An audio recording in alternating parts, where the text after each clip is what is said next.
오늘은 위기에 처할 수 있는 밀짚모자 일당과 새로운 동료이자 엘바프의 구원자가 될 수 있는 로키의 영상입니다.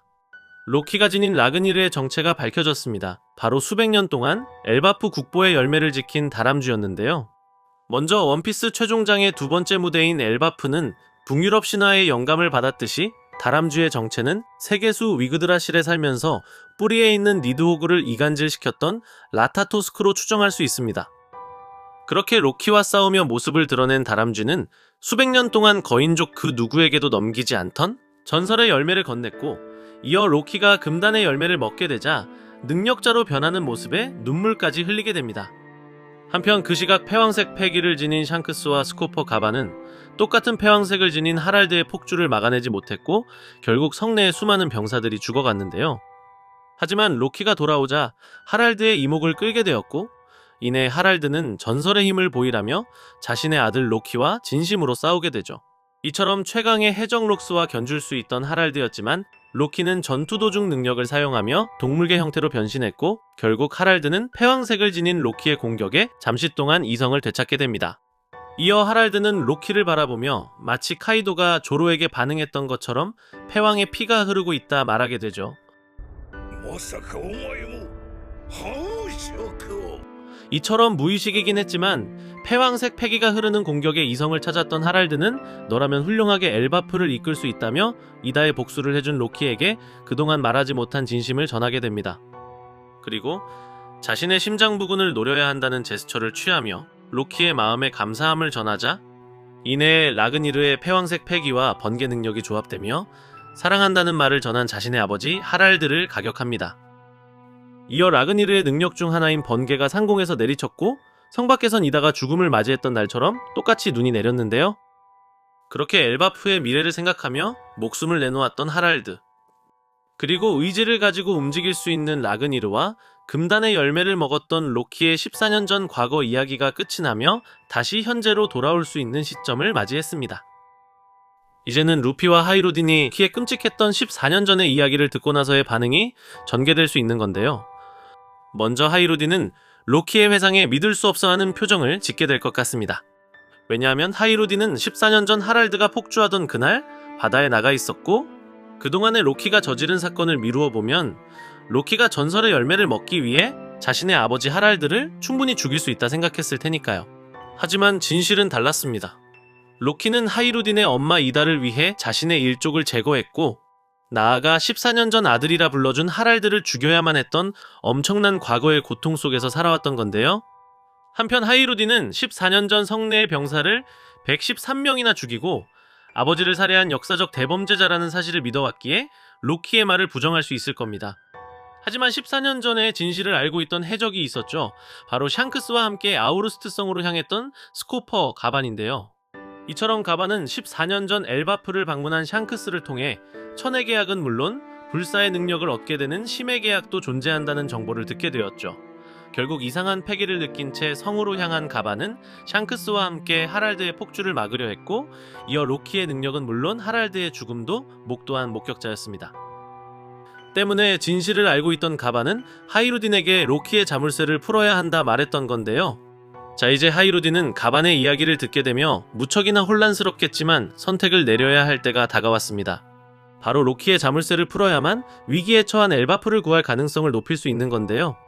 먼저 현재 엘바프의 전황을 살펴보면 조로와 상디는 선장 루피와 하이루딘을 남겨둔 채 양계로 올라갔고, 반면 하이루딘이 로키의 말에 흔들린다면 그때는 동료를 제안했던 루피의 역할이 무척이나 중요해 보이죠.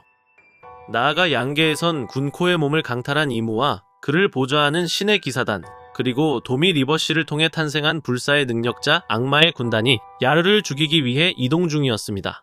결국 사왕 밀짚모자 일당은 에그헤드 편 이후 바로 위기를 맞이한 건데요. 그리고 이번에는 철의 거인 에메트와 조이보이의 패왕색 패기는 없기 때문에 자력으로 지금의 상황을 해결해야 하죠. 때문에 오다쌤은 이번 과거편을 통해 이무의 군단과 싸울 수 있는 한 가지 방법을 독자들에게 전달했습니다. 단순히 패왕색 패기의 기백으로 사람들을 쓰러뜨리는 것이 아닙니다. 바로 패왕색의 공격도 휘감을 수 있어야만 불사의 능력자들을 전투불능으로 몰아세울 수 있다는 점이었죠. 때문에 이번 과거편을 통해 갓벨리 사건에선 로저와 거프가 최대 질량의 패기를 사용하자 도미 리버시에 당했던 록스는 자아를 찾을 수 있었습니다. 이후 아기 샹크스를 발견한 로저 해적단은 샹크스를 납치하러 온 기사단을 상대로 능력이 아닌 패왕색 패기를 통해 그들을 물리쳤듯이 과거편을 통해 불사 능력자의 대처법도 알 수 있었습니다. 때문에 이제는 조로가 무의식이 아닌 자력으로 패왕색을 두르는 경지에 올라서야 하고, 나아가 상디의 패왕색 유무도 무척이나 중요할 수밖에 없게 된 거죠. 그렇기에 이번 엘바프 전투는 에그헤드와 달리 조력자가 없다면 밀짚모자 일당이 더욱 위기에 처할 수밖에 없습니다. 때문에 오다쌤은 이번 전투에 큰 전력이 되어줄 수 있는 로키의 서사를 자세히 풀어냄으로써 밀짚모자 일당의 10번째 동료도 될 수 있는 떡밥도 던지게 된 건데요. 먼저 그동안 오다쌤은 표지 연재와 제목을 통해 동료들에 관한 떡밥도 남겨두었듯이 이번 표지 연재에선 숫자 10에 관한 힌트를 공개했습니다. 그리고 로키와 연락을 취한 모사공의 정체는 포세이돈 시라호시일 가능성이 무척이나 높아 최후의 전쟁 이전 로키와 시라호시의 만남은 필연적일 것 같은데요. 그렇게 로키가 엘바프에만 남아있다면 시라호시를 만날 수 없지만, 로키는 자신의 아버지를 이용한 정부의 실체를 알고 있었듯이 하랄드의 유언대로 엘바프를 지키기 위한 속마음을 간접적으로 드러내기도 했습니다. 이처럼 전설의 열매를 먹은 니카 루피와 환수종 니드혹으로 추정되는 로키의 연합은 앞으로 다가올 최후의 전쟁에선 꼭 필요한 조합이 되었습니다. 그리고 루피와 로키에게 남겨진 또 하나의 성장은 바로 패왕색 패기의 각성인데요. 먼저 원피스 1152와 가반이 패왕색의 사용법을 명심하라며 루피에게 조언을 건네자 로키는 14년 전에 그날이 떠올랐는지 자신의 힘을 언어화해내지 못했다 반응했습니다. 네, 여기서 로키의 힘은 바로 하랄드가 언급한 패왕색 패기로서 로키 또한 조로처럼 무의식적으로 패왕색을 방출했다는 점을 짐작할 수 있죠. 그렇게 불사의 능력자를 상대하기 위해선 패왕색 사용법이 필수이기 때문에 루피와 조로 그리고 로키는 패왕색 각성을, 그리고 상디는 패왕색 패기의 발현이 무척이나 중요할 수밖에 없습니다. 이제는 밀짚모자 10번째 동료가 될 수 있는 로키의 전투에 집중해야 합니다. 아직 밝혀지지 않은 로키가 먹은 금단의 열매, 그리고 모든 엘바프 사람들의 증오를 받고 있던 로키의 오해가 풀려야만 로키는 한 발짝 앞으로 나아가 밀짚모자 일당의 새로운 동료도 될 수 있을 테니까요. 이번 전투는 사왕 해적단이 패배할 수 있는 위기일 겁니다.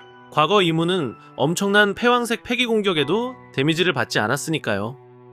하지만 이무의 능력이 무적이 아니라는 것은 증명되었습니다. 바로 록스와 하랄드를 통해서 말이죠. 때문에 패왕색 패기로 이무의 능력을 깨뜨릴 수 있다면 군코를 해방시킬 수 있고, 이후 기사단은 엘바프에서의 후퇴를 선택할 수밖에 없을 겁니다. 그렇게 저주받은 왕자였던 로키는 패왕색의 번개마저 두를 수 있는 공격으로 엘바프를 구원할 존재가 될 수 있는 거죠.